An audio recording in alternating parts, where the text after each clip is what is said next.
ನಮಸ್ಕಾರ ವೀಕ್ಷಕರೇ, ಆರ್ಬಿಟ್ ಮತ್ತು ಸೇವಾ ಸಂಗಮ ಸಂಸ್ಥೆಗಳ ಕಾರ್ಯಕ್ರಮಗಳ ವಾರದ ಮುಖ್ಯಾಂಶಗಳು. ರಾಸಾಯನಿಕ ಔಷಧಿಗಳ ನಿಷೇಧ, ಸಾವಯವ ಬ್ರಹ್ಮಾಸ್ತ್ರ ಪ್ರೋತ್ಸಾಹ.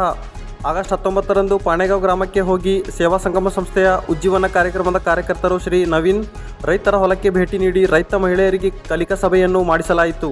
ಈ ಸಭೆಯಲ್ಲಿ ನಿಮ್ಮ ಹೊಲಗಳಲ್ಲಿ ಬೆಳೆದ ಬೆಳೆಗಳಿಗೆ ಖಾಸಗಿ ಅಂಗಡಿಗಳಲ್ಲಿ ರಾಸಾಯನಿಕ ಔಷಧಿಗಳನ್ನು ಹೆಚ್ಚು ಆದಾಯ ಕೊಟ್ಟು ಖರೀದಿಸುವ ಬದಲು ಸರ್ಕಾರಿ ಕೃಷಿ ಇಲಾಖೆಯಲ್ಲಿ ದಾಖಲಾತಿಗಳನ್ನು ನೀಡಿ ಸಬ್ಸಿಡಿಯಲ್ಲಿ ಕಡಿಮೆ ಆದಾಯ ಕೊಟ್ಟು ಖರೀದಿಸುವುದು, ಶೂನ್ಯ ಬಂಡವಾಳ ನೈಸರ್ಗಿಕ ಕೃಷಿಯಲ್ಲಿ ಕೀಟ ನಿರ್ವಹಣೆಗೆ ಔಷಧಿ ಸಾವಯವ ಬ್ರಹ್ಮಾಸ್ತ್ರ, ಜೀವಾಮೃತ, ಬೇವಿನ ಬೆಲೆ, ಹೊಂಗೆ ಎಲೆ, ಅಗಲ ಎಲೆ, ಲಕ್ಕಿ ಎಲೆ, ಲಂಟನ್ ಎಲೆ ಮುಂತಾದ ಇವುಗಳಿಂದ ನಮ್ಮ ಮನೆಯಲ್ಲಿ ಔಷಧಿಗಳನ್ನು ತಯಾರಿಸಿ ಬೆಳೆಗಳಿಗೆ ಬಳಸುವುದರಿಂದ ಹೆಚ್ಚಿನ ಫಲ ಸಿಗುತ್ತದೆ, ಭೂಮಿಯ ಫಲವತ್ತತೆ ಕಾಪಾಡಿಕೊಳ್ಳುವ ಸಾಧ್ಯತೆಯಾಗುತ್ತದೆ ಎಂದು ತಿಳಿಸಲಾಯಿತು. ಈ ಕಾರ್ಯಕ್ರಮದಲ್ಲಿ 22 ಜನ ರೈತ ಮಹಿಳೆಯರು ಭಾಗವಹಿಸಿ ಮಾಹಿತಿಯನ್ನು, ಪ್ರೇರಣೆಯನ್ನು ಪಡೆದುಕೊಂಡರು. ಶ್ರೀ ಶರಣ ಬಸವೇಶ್ವರ ದೇವಸ್ಥಾನದಲ್ಲಿ ಟೆಂಟ್ ಹೌಸ್ ಜಾಗೃತಿ ಕಾರ್ಯಕ್ರಮ. ಆಗಸ್ಟ್ 19ರಂದು ಸೇವಾ ಸಂಗಮ ಸಂಸ್ಥೆ ಹಾಗೂ ಅಜೀಂ ಪ್ರೇಮ್ಜಿ ಫೌಂಡೇಶನ್ ಸಂಯುಕ್ತಾಶ್ರಯದಲ್ಲಿ ಶೀಘ್ರ ಪತ್ತೆ ಹಚ್ಚುವಿಕೆ ಮತ್ತು ಆರಂಭಿಕ ಶಿಕ್ಷಣದಡಿಯಲ್ಲಿ ಬೆಳವಣಿಗೆಯಲ್ಲಿ ಕುಂಠಿತ ಇರುವ ಮಕ್ಕಳ ಕುರಿತು ಕಲಬುರಗಿ ನಗರ ಪ್ರದೇಶದಲ್ಲಿ ಬರುವ ಶ್ರೀ ಶರಣ ಬಸವೇಶ್ವರ ದೇವಸ್ಥಾನದಲ್ಲಿ ಟೆಂಟ್ ಹೌಸ್ ಜಾಗೃತಿ ಕಾರ್ಯಕ್ರಮವನ್ನು ಹಮ್ಮಿಕೊಳ್ಳಲಾಯಿತು. ಈ ಕಾರ್ಯಕ್ರಮದಲ್ಲಿ ಶ್ರೀ ರಾಜ್ಕುಮಾರ್ ಮತ್ತು ಕುಮಾರಿ ಅನಿತಾ ಕರಪತ್ರಗಳನ್ನು ಹಂಚುವುದರ ಮೂಲಕ ಬೆಳವಣಿಗೆಯಲ್ಲಿ ಕುಂಠಿತ ಇರುವರ 0 ಯಿಂದ 6 ವಯಸ್ಸಿನ ಮಕ್ಕಳ ನ್ಯೂನತೆಯನ್ನು ಯಾವ ರೀತಿ ಗುರುತಿಸಬಹುದು, ಇದರಲ್ಲಿ ನಮ್ಮ ಸಂಸ್ಥೆ ಕಾರ್ಯವೈಖರಿಯ ಕುರಿತು ಮಾಹಿತಿ ನೀಡಲಾಯಿತು. ಕಾರ್ಯಕ್ರಮದಲ್ಲಿ ಅಲ್ಲಿದ್ದ ಜನರಿಗೆ ಮಾಹಿತಿ ನೀಡಲಾಯಿತು. ಚೇತನ ಕೇಂದ್ರದ ಸಣ್ಣದೊಂದು ಪ್ರಯತ್ನ.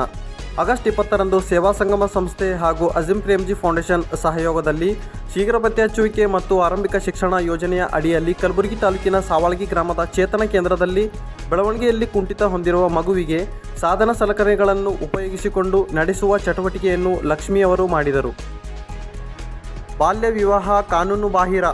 ಆಗಸ್ಟ್ 20ರಂದು ಕಲಬುರಗಿ ನಗರ ಪ್ರದೇಶದಲ್ಲಿ ಸೇವಾ ಸಂಗಮ ಸಂಸ್ಥೆ ಹಾಗೂ ಅಜೀಂ ಪ್ರೇಮ್ಜಿ ಫೌಂಡೇಶನ್ ಸಂಯುಕ್ತಾಶ್ರಯದಲ್ಲಿ ಸಾಬೀರ್ ಮಜೀದ್ ಅಂಗನವಾಡಿ ಕೇಂದ್ರದಲ್ಲಿ ಶೀಘ್ರ ಪತ್ತೆ ಹಚ್ಚುವಿಕೆ ಮತ್ತು ಆರಂಭಿಕ ಶಿಕ್ಷಣ ಯೋಜನೆಯ ಅಡಿಯಲ್ಲಿ ಬಾಲ್ಯ ವಿವಾಹದ ಬಗ್ಗೆ ಮಾಹಿತಿ ಕಾರ್ಯಕ್ರಮ ಹಮ್ಮಿಕೊಳ್ಳಲಾಯಿತು. ಸರ್ಕಾರದ ಪ್ರಕಾರ 18 ವರ್ಷಕ್ಕಿಂತ ಕಡಿಮೆ ವಯಸ್ಸಿನಲ್ಲಿ ಮದುವೆಯಾದರೆ ಅದನ್ನು ಬಾಲ್ಯ ವಿವಾಹ ಎಂದು ಕರೆಯುತ್ತೇವೆ. ಬಾಲ್ಯ ವಿವಾಹಕ್ಕೆ ಒಳಗಾದ ಹೆಣ್ಣು ಮಕ್ಕಳು ಮಾನಸಿಕ ದೌರ್ಬಲ್ಯಕ್ಕೆ ಒಳಗಾಗುತ್ತಾರೆ. ಬಾಲ್ಯ ವಿವಾಹ ಕಾನೂನಿನ ಪ್ರಕಾರ ಅಪರಾಧವಾಗಿರುತ್ತದೆ. ಈ ಅಪರಾಧಕ್ಕೆ 2 ವರ್ಷ ಕಠಿಣ ಜೈಲು ಶಿಕ್ಷೆ, 2 ಲಕ್ಷ ರೂಪಾಯಿ ದಂಡ ವಿಧಿಸಲಾಗುತ್ತದೆ ಎಂದು ಶ್ರೀಮತಿ ಶಿವಕಾಂತರವರು ಮಾಹಿತಿ ನೀಡಿದರು. ಈ ಒಂದು ಕಾರ್ಯಕ್ರಮದಲ್ಲಿ ಅಂಗನವಾಡಿ ಕಾರ್ಯಕರ್ತೆಯಾದ ಅಭೇದ ಬೇಗಂ ಮತ್ತು 13 ಜನ ಮಹಿಳೆಯರು ಭಾಗವಹಿಸಿದರು. ಸೆಂಟ್ ಮೇರಿ ಶಾಲೆಯಲ್ಲಿ ದಂತ ತಪಾಸಣೆಯ ಶಿಬಿರ.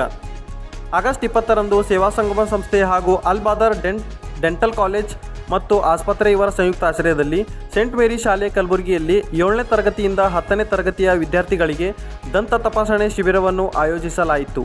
ಶಿಬಿರದಲ್ಲಿ ಅಲ್ ಬ್ರದರ್ ವೈದ್ಯಕೀಯ ತಂಡದವರು ಮಾತನಾಡುತ್ತಾ ದಿನನಿತ್ಯದ ಚಟುವಟಿಕೆಗಳಲ್ಲಿ ಯಾವ ರೀತಿ ಹಲ್ಲುಗಳನ್ನು ಸ್ವಚ್ಛತೆಯಿಂದ ಕಾಪಾಡಿಕೊಳ್ಳುವುದರ ಕುರಿತು ಪ್ರಾಯೋಗಿಕವಾಗಿ ಮಕ್ಕಳಲ್ಲಿ ಅರಿವು ಮೂಡಿಸಿದರು.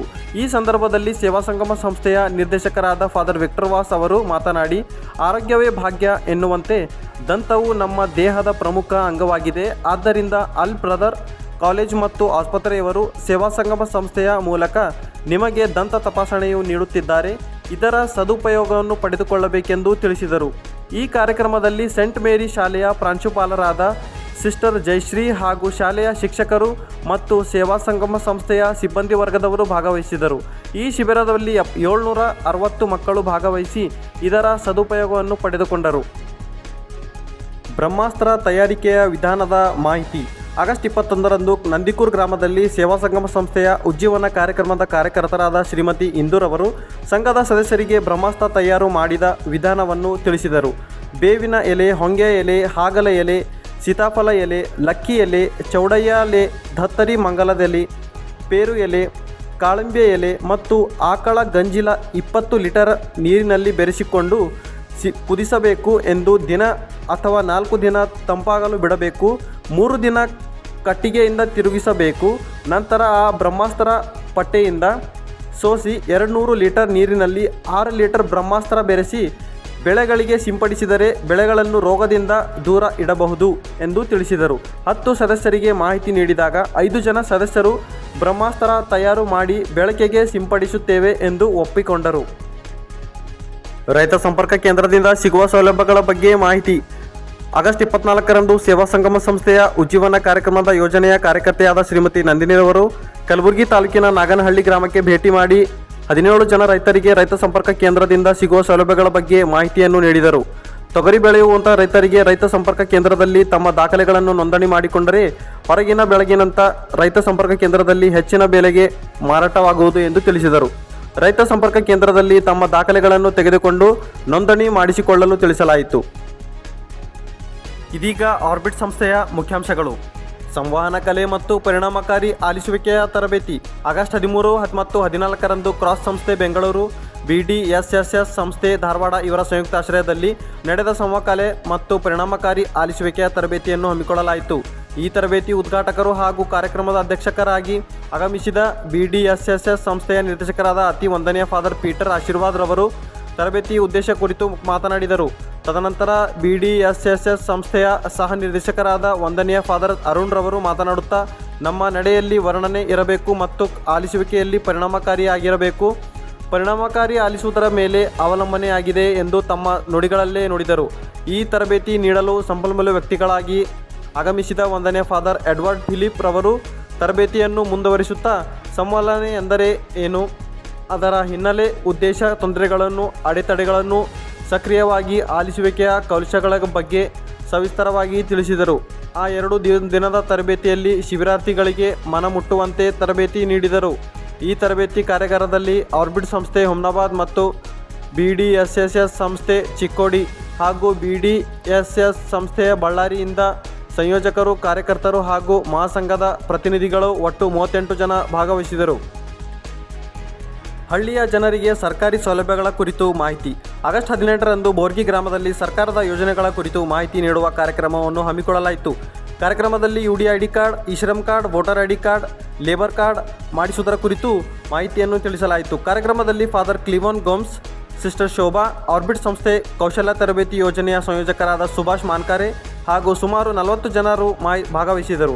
ಇದರಲ್ಲಿ 3 ಹೊಸ ವೋಟರ್ ID ಕಾರ್ಡುಗಳು ಹಾಗೂ 2 ಲೇಬರ್ ಕಾರ್ಡ್ ರಿನ್ಯೂವಲ್ ಮಾಡುವ ಮೂಲಕ ದಾಖಲಾತಿಯನ್ನು ಪಡೆದುಕೊಳ್ಳಲಾಯಿತು.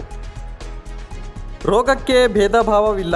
ಆಗಸ್ಟ್ 19ರಂದು ಹುಮ್ನಾಬಾದ್ ತಾಲೂಕಿನ ಕಬೀರಾಬಾದ್ ವಾಡಿ ಗ್ರಾಮದ MG ನರೇಗಾ ಕೂಲಿ ಕಾರ್ಮಿಕರಿಗೆ ಆರ್ಬಿಟ್ ಸಂಸ್ಥೆಯ ನವಜೀವನ ಕಾರ್ಯಕ್ರಮದ ಕಾರ್ಯಕರ್ತೆ ಶ್ರೀಮತಿ ಪ್ರೀತಿರವರು ಮಾನಸಿಕ ಅಸ್ವಸ್ಥತೆ ಕುರಿತು ಅರಿವಿನ ಕಾರ್ಯಕ್ರಮವನ್ನು ಹಮ್ಮಿಕೊಳ್ಳಲಾಯಿತು. ಕಾರ್ಯಕ್ರಮವನ್ನು ಉದ್ದೇಶಿಸಿ ಮಾತನಾಡುತ್ತಾ, ಮಾನಸಿಕ ಕಾಯಿಲೆಯಲ್ಲಿ ತೀವ್ರ ತರಹ ಮಾನಸಿಕ ಕಾಯಿಲೆ, ಸಾಮಾನ್ಯ ಮಾನಸಿಕ ಕಾಯಿಲೆ ಇವೆರಡೂ ವಿಧಗಳಿದ್ದು, ಇವು ಸಮಸ್ಯೆಗೆ ಸಿಲುಕಿದ ಪ್ರತಿಯೊಬ್ಬ ಮನುಷ್ಯನಿಗೆ ಮೇಲು ಕೀಳು ಎನ್ನದೇ ಬರುವಂಥದ್ದಾಗಿದ್ದೆ. ಇದಕ್ಕೆ ಸೂಕ್ತ ಸಮಯದಲ್ಲಿ ಪತ್ತೆ ಹಚ್ಚಿ ಚಿಕಿತ್ಸೆ ಕೊಡಿಸುವುದರಿಂದ ಗುಣಪಡಿಸಬಹುದು ಎಂದು ತಿಳಿಸಲಾಯಿತು. ಒಂದು ವೇಳೆ ಇಂತಹ ಸಮಸ್ಯೆಗಳಿಗೆ ಸಿಲುಕಿದಾಗ ಆರ್ಬಿಟ್ ಸಂಸ್ಥೆಯ ಸಹಾಯವಾಣಿಯಾದ 9036664271 ಗೆ ಕರೆ ಮಾಡಿ ಮಾರ್ಗದರ್ಶನವನ್ನು ಉಚಿತವಾಗಿ ಪಡೆಯಬಹುದು ಎಂದು ತಿಳಿಸಲಾಯಿತು. ನಮ್ಮ ಸಂವಿಧಾನ ನಮ್ಮ ಹಕ್ಕು ಆಗಸ್ಟ್ 19ರಂದು ಹುಮ್ನಾಬಾದ್ ತಾಲೂಕಿನ ಘಾಟ್ಬೋರಳ ಗ್ರಾಮದಲ್ಲಿರುವ ಸಂಘದ ಮಹಿಳೆಯರಿಗೆ ಆರ್ಬಿಟ್ ಸಂಸ್ಥೆ ಮಹಿಳಾ ಸಬಲೀಕರಣ ಯೋಜನೆಯ ಕಾರ್ಯಕರ್ತರಾದ ಶ್ರೀಮತಿ ಸವಿತಾರವರು ಸಂವಿಧಾನಿಕ ಹಕ್ಕುಗಳ ಕುರಿತು ತರಬೇತಿಯನ್ನು ನಡೆಸಲಾಯಿತು. ಸಂವಿಧಾನವು ಕೊಟ್ಟಿರುವ ಹಕ್ಕುಗಳನ್ನು ನಾವು ಸದುಪಯೋಗವನ್ನು ಪಡೆದುಕೊಳ್ಳಬೇಕು. ಶೋಷಣೆಯ ವಿರುದ್ಧ ಧ್ವನಿ ಎತ್ತಿ ನಿಲ್ಲುವ ಮಹಿಳೆಯರು ತಾವಾಗಬೇಕು. ನಾಯಕತ್ವದ ಜವಾಬ್ದಾರಿಯನ್ನು ತೆಗೆದುಕೊಳ್ಳುವುದರೊಂದಿಗೆ ರ್ಯಾಲಿ, ಜಾಥಾ, ಹೋರಾಟ ಮಾಡಲು ಮುಂದಾಗಬೇಕು ಎಂದು ತಿಳಿಸುತ್ತಾ ಸಂವಿಧಾನಿಕ ಪ್ರಾರ್ಥನೆಯನ್ನು ನುಡಿದರು. ಎಲ್ಲರಿಗೂ ಮನವರಿಕೆ ಮಾಡಲಾಯಿತು. ಇದರಲ್ಲಿ 20 ಮಹಿಳೆಯರು ಭಾಗವಹಿಸಿದ್ದರು. ನಿರ್ಮಾಣದಲ್ಲಿ ಬರ್ಕೊಂಡು ಸಿಸಿ ರಸ್ತೆ ಇಲ್ಲ ಅಂತದನ್ನು ಬರ್ಕೊಂಡು ನೀವು ಗ್ರಾಮ ಪಂಚಾಯತ್ ಸಭೆಗಳಲ್ಲಿ ಕೂಡ ನೀವು ಭಾಗವಹಿಸಿ ಎದ್ದು ನಿಂತು ಮಾತಾಡುವಂತಹ ಸ್ವಾತಂತ್ರ್ಯತೆ ನಿಮಗೆ ಕೊಟ್ಟದು. ಎಲ್ಲರೂ ಒಗ್ಗಟ್ಟಿರ್ಬೇಕಾಯ್ತದ. ಈಗ ನಾವ್ ಇಷ್ಟ ಮಂದಿ ಅಂದ್ರೆ ಇವು ಸಂಘ ಮಾಡ್ಯಾವಂತ ಇವ್ ಏನೋ ಕೇಳಾವಂತ ನಮಗೂ ನಡೆಯಲ್ಲ. ಹಿಂಗ ನಾವೇನ್ ಮಾಡ್ಬೇಕು ಕೋನ ಇನ್ನೊಬ್ಬರಿಗೆ ಕೇಳೋದಕ್ಕೆ ನಾವು ಸಂಘದಾಗ ಎಷ್ಟು ಜನ ಇದ್ದೀರಿ ನೋಡಿ. ಇಲ್ಲ ನಾವ್ ಎಷ್ಟು ಜನ ನಮ್ಮ ಸಂಘದಾಗ ಇದ್ದೀನಿ ಹೆಣ್ಮಕ್ಳು ಇದ್ದೇವಲ್ಲ, ಭಾಗವಹಿಸುವಂತ ಹಕ್ಕದ, ಮಾತಾಡುವಂಥದ್ದು ಹಕ್ಕದ. ಇಂಥವೆಲ್ಲ ನಾವು ಹಕ್ಕುಗಳು ನಾವೇನ್ ಮಾಡ್ಬೇಕು ಅಂತಂದ್ರ ಶೋಷಣೆ ವಿರುದ್ಧ ಹೋರಾಡುವಂತಹ ಹಕ್ಕು ಕೂಡ ನಮಗದ. ಶೋಷಣೆ ಅಂತಂದ್ರ ಏನೋ ಒಂದು ದೌರ್ಜನ್ಯ ಇದ್ದು, ಮಾತುಕತೆಗಳಿಂದ ಜಗಳ, ಕಿರಿಕಿರಿ ಇಂಥವೆಲ್ಲ ಆಯ್ತು, ಅಂಥದೊಂದು ವಿರುದ್ಧ. ಈಗ ನೋಡ್ರಿ, ಡಾಕ್ಟರಿಗೆ ಕೊಲೆ ಮಾಡ್ಯಾರ. ನೀವು ನ್ಯೂಸ್ನಾಗ ನೋಡಿರಿ, ಮೊಬೈಲ್ನಾಗ ನೋಡಿರಿ. ಒಬ್ಬ ಮಹಿಳೆ ಆಕಿ ಡಾಕ್ಟರ್ ಅವಳ, ಡಾಕ್ಟರೇ ದೇವ್ರ ಅಂತೇಳಿ ನಾವು ಹೋಯ್ತೇವೆ ಜಡ ಬಂದಾಗ. ಇವತ್ತು ಆ ಮಹಿಳೆಗೆ ಏನ್ ಮಾಡಿದ್ರು, ಕೊಲೆ ಮಾಡಿದ್ರು, ಅತ್ಯಾಚಾರ ಚುಚ್ಚಿ ಕೊಲೆ ಮಾಡಿದ್ರು. ಮಾನಸಿಕ ಅಸ್ವಸ್ಥರ ಮತ್ತು ಕ್ಯಾನ್ಸರ್ ಕುರಿತು ಜಾಗೃತಿ ಆಗಸ್ಟ್ 19ರಂದು ಔರಾದ್ ತಾಲೂಕಿನ ಗ್ರಾಮದಲ್ಲಿ ಮಾನಸಿಕ ಅಸ್ವಸ್ಥರ ಮತ್ತು ಕ್ಯಾನ್ಸರ್ ಕುರಿತು ಜಾಗೃತಿ ಕಾರ್ಯಕ್ರಮ ಮಾಡಲಾಯಿತು. ಕಾರ್ಯಕ್ರಮಕ್ಕೆ ಸಂಪನ್ಮೂಲ ವ್ಯಕ್ತಿಯಾಗಿ ಆರ್ಬಿಟ್ ಸಂಸ್ಥೆಯ ಲಿವ್ ಲವ್ ಲಾ ಫೌಂಡೇಶನ್ ಕಾರ್ಯಕ್ರಮದ ಕಾರ್ಯಕರ್ತರಾದ ಶ್ರೀ ಯೋಹಾನ್ ರವರು ಜಾಗೃತಿ ಕಾರ್ಯಕ್ರಮ ನಡೆಸಿಕೊಟ್ಟರು. ಈ ಕಾರ್ಯಕ್ರಮದಲ್ಲಿ ಕ್ಯಾನ್ಸರ್ ಮತ್ತು ಮಾನಸಿಕ ಕಾಯಿಲೆ ಹೇಗೆ ಶೀಘ್ರವಾಗಿ ಪತ್ತೆ ಹಚ್ಚಿ ಚಿಕಿತ್ಸೆ ಪಡೆದುಕೊಳ್ಳಬೇಕು ಎಂದು ತಿಳಿದರು. ಮಾನಸಿಕ ಆರೋಗ್ಯದ ಕುರಿತು ಜಾಗೃತಿ. ಆಗಸ್ಟ್ 20ರಂದು ಚಿಟಗುಪ್ಪ ತಾಲೂಕಿನ ಮನೆಕೆಳಿ ಬೆಳಕು ಮತ್ತು ಭೂಮಿಕಾ ಮಹಿಳಾ ಸಂಘದ ಸದಸ್ಯರಿಗೆ ಮಾನಸಿಕ ಆರೋಗ್ಯದ ಕುರಿತು ಜಾಗೃತಿ ಮೂಡಿಸಲಾಯಿತು. ಈ ಜಾಗೃತಿ ಕಾರ್ಯಕ್ರಮದಲ್ಲಿ ಮಾನಸಿಕ ಆರೋಗ್ಯ ಎಂದರೇನು, ಮಾನಸಿಕ ಕಾಯಿಲೆ ಎಂದರೇನು, ಅದರ ಲಕ್ಷಣಗಳೇನು ಮತ್ತು ಈ ರೋಗ ಬಂದಾಗ ಸಮುದಾಯದ ಜನರು ಮೂಢನಂಬಿಕೆಗೆ ಬಲಿಯಾಗದೆ ಸೂಕ್ತ ಸಮಯದಲ್ಲಿ ಗುರುತಿಸಿ ಸೂಕ್ತ ಚಿಕಿತ್ಸೆ ಪಡೆಯಬೇಕೆಂದು ಜಾಗೃತಿ ಮೂಡಿಸಲಾಯಿತು. ಈ ಕಾರ್ಯಕ್ರಮದಲ್ಲಿ 18 ಜನರು ಭಾಗವಹಿಸಿದರು. ಡಾಕ್ಟರ್ ಶಾಂತಕುಮಾರ್ ಅವರಿಂದ ಜಾನುವಾರುಗಳ ಇನ್ಶೂರೆನ್ಸ್ ಕುರಿತು ಮಾಹಿತಿ. ಆಗಸ್ಟ್ 20ರಂದು ಹುಮ್ನಾಬಾದ್ ತಾಲೂಕಿನ ಕಪ್ಪರ್ಗಾಂವ್ ಗ್ರಾಮದಲ್ಲಿ ಆರ್ಬಿಟ್ ಸಂಸ್ಥೆ ಮಹಿಳಾ ಸಬಲೀಕರಣ ಯೋಜನೆ ಕಾರ್ಯಕರ್ತರಾದ ಶ್ರೀಮತಿ ಸವಿತಾರವರು ಪಶುಸಂಗೋಪನೆ ಇಲಾಖೆಯಿಂದ ಸಿಗುವಂಥ ಸರ್ಕಾರಿ ಸೌಲಭ್ಯಗಳ ಹಾಗೂ ಜಾನುವಾರುಗಳಿಗೆ ಇನ್ಶೂರೆನ್ಸ್ ಮಾಡುವುದರ ಕುರಿತು ತರಬೇತಿಯನ್ನು ಹಮ್ಮಿಕೊಳ್ಳಲಾಯಿತು. ಸಂಪನ್ಮೂಲ ವ್ಯಕ್ತಿಯಾಗಿ ಡಾಕ್ಟರ್ ಶಾಂತಕುಮಾರ್ ಅವರು ಮನುಷ್ಯರು ತಿನ್ನುವಂಥ ಆಹಾರವು ದನ ಎಮ್ಮೆ ಕುರಿಗಳಿಗೆ ತಿನ್ನಿಸಬಾರದು, ದನದ ಮೂಗಿನಲ್ಲಿ ಮೊಟ್ಟೆ ಮತ್ತು ಎಣ್ಣೆ ಹಾಕಬಾರದು, ಅದರಲ್ಲಿ ಹೈಡ್ರೋಜನ್ ಪಾಯ್ಸನ್ ಇರುತ್ತದೆ, ಎಮ್ಮೆ ಅಥವಾ ಆಕಳು ಸತ್ತರೆ 10,000 ರೂಪಾಯಿ ಸಹಾಯಧನ ಸಿಗುತ್ತದೆ, ಸರ್ಕಾರದ ಇನ್ಶೂರೆನ್ಸ್ ಮಾಡಿಸಿದರೆ ಎಷ್ಟು ಹಣ ಕೊಟ್ಟು ಎಮ್ಮೆ ಆಕಳು ತೆಗೆದುಕೊಂಡಿದ್ದೀರೋ ಅಷ್ಟು ಹಣ ದೊರಕುತ್ತದೆ, ಜಾನುವಾರುಗಳಿಗೆ 30,000, ಎತ್ತುಗಳಿಗೆ 25,000 ಹಣ ದೊರಕುತ್ತದೆ. ಜಾನುವಾರುಗಳಿಗೆ ಆರಾಮಿಲ್ಲದ ಸಮಯದಲ್ಲಿ 1962 ನಂಬರಿಗೆ ಕರೆ ಮಾಡಿದರೆ ತಕ್ಷಣವೇ ಅವರು ಬಂದು ಚಿಕಿತ್ಸೆ ನೀಡುತ್ತಾರೆ. ಇದರಲ್ಲಿ 26 ಮಹಿಳೆಯರು ಭಾಗವಹಿಸಿ ಮಾಹಿತಿಯನ್ನು ಪಡೆದುಕೊಂಡರು. ಚಲಾವಣೆಯಲ್ಲಿರುವ ಬ್ಯಾಂಕ್ ಅಕೌಂಟನ್ನು ನೀವು ನಮಗೆ ಕೊಡಬೇಕು. ಚಾಲ್ತಿದಾಗಿರ್ಬೇಕು, ಅದು ಬ್ಯಾಂಕ್ ಹೋಗ್ತಿಲ್ಲ, ಫ್ರೀಜ್ ಆಗಿದ್ದು ಬಂದು ಬಿದ್ದು ಕೊಟ್ಟರೆ ನಡೆಯಲ್ಲ.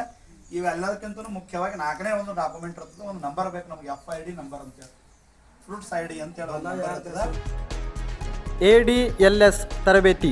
ಆಗಸ್ಟ್ 20ರಂದು ಅಂಬೆಸಾಂಗವಿ ಗ್ರಾಮದ ಸಾರ್ವಜನಿಕ ಗ್ರಂಥಾಲಯದಲ್ಲಿ ನವಜೀವನ ಲಿವ್ ಲವ್ ಲಾ ಫೌಂಡೇಶನ್ ಕಾರ್ಯಕ್ರಮದ ಕಾರ್ಯಕರ್ತರಾದ ಲೋಹೇಶ್ ರವರಿಂದ ಮಾನಸಿಕ ಅಸ್ವಸ್ಥರಿಗೆ ಮತ್ತು ಅವರ ಕುಟುಂಬದವರಿಗೆ ADLS ತರಬೇತಿ ನೀಡಲಾಯಿತು. ಈ ತರಬೇತಿಯಲ್ಲಿ ಮಾನಸಿಕ ಅಸ್ವಸ್ಥರನ್ನು ಗುಣಪಡಿಸಲು ಕೇವಲ ಚಿಕಿತ್ಸೆ ಆದರೆ ಸಾಲದು, ಜೊತೆಯಲ್ಲಿ ದಿನನಿತ್ಯದ ಚಟುವಟಿಕೆ ಕೂಡ ಅವಶ್ಯಕವಾಗಿದೆ. ಅವರಿಗೆ ಸಣ್ಣ ಪುಟ್ಟ ಕೆಲಸ ಮಾಡಲು ಹೇಳುವುದು, ವೈಯಕ್ತಿಕ ಸ್ವಚ್ಛತೆ ಬಗ್ಗೆ ಕಾಳಜಿ ವಹಿಸುವುದು ಅತಿ ಅವಶ್ಯಕವಾಗಿದೆ ಎಂದು ತಿಳಿಸಲಾಯಿತು. ಈ ತರಬೇತಿಯಲ್ಲಿ 15 ಜನರು ಉಪಸ್ಥಿತರಿದ್ದರು. ಮಕ್ಕಳಲ್ಲಿ ಬದಲಾವಣೆ, ಪೋಷಕರಲ್ಲಿ ಸಂತೋಷ.